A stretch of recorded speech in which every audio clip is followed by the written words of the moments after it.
Então isso é fundamental, a cruz. As pessoas não gostam de falar sobre esse assunto. O que o apóstolo Paulo diz?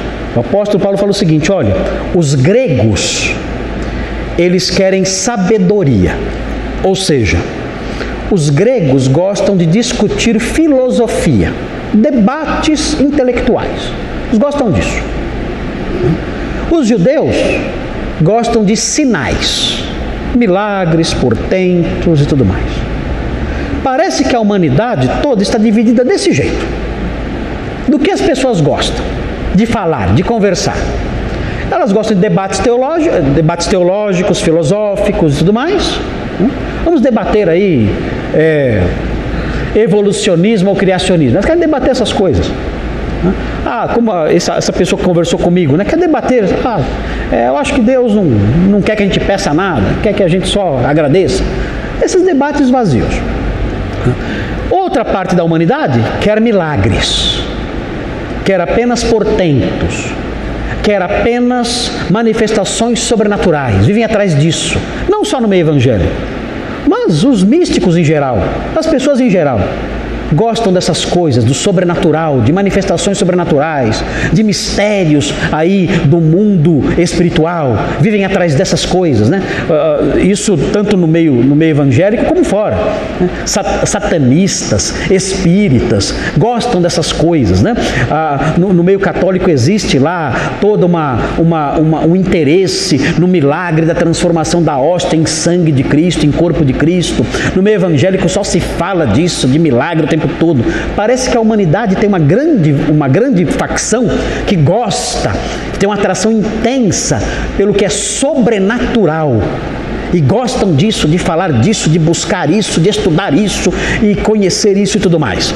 E outro lado, o lado mais racional, os gregos, gostam de sabedoria, né, da filosofia, de debater coisas, filosofias profundas e visões grandiosas e grandes pensadores e homens assim. Paulo fala, os judeus querem sinais, os gregos sabedoria. Nós pregamos a Cristo crucificado.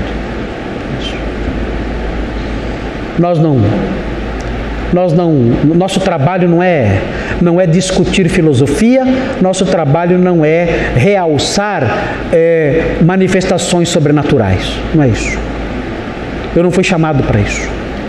Paulo diz, nós pregamos, ele usa um nós retórico, né? Está dizendo eu prego Cristo, e Cristo crucificado, que é loucura para os gentios e escândalo para os judeus.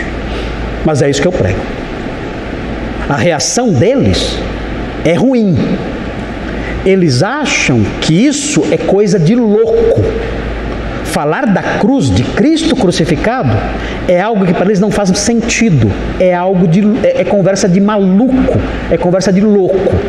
E para os outros é escândalo, é algo que os deixa ofendidos falar sobre a cruz. Mas é isso que eu prego.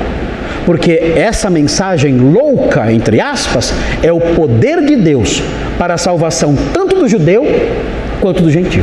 E é isso que eu prego. Então, nós não temos como sermos servos e arautos da verdade removendo esse pedaço. Não temos como fazer isso. Removendo o que não é um pedaço, mas o que é o próprio coração da fé, a cruz de Cristo. Eu tenho que falar sobre ela. Quando eu for falar do Evangelho a alguém, eu tenho que dizer, olha, Cristo, o Messias, ele foi pregado num madeiro. E o significado disso você tem que entender. Ele morreu uma morte substitutiva. Eu sou pecador. O salário do pecado, que é a morte, tinha que ser dado a mim. Mas ele morreu a minha morte. Ele foi o substituto penal. Ele morreu a minha morte para que eu tivesse vida. Alguém pode dizer, isso é injusto, isso é um absurdo, isso não faz sentido, isso é tolice, isso é loucura. Sem problemas, eu já esperava essa reação.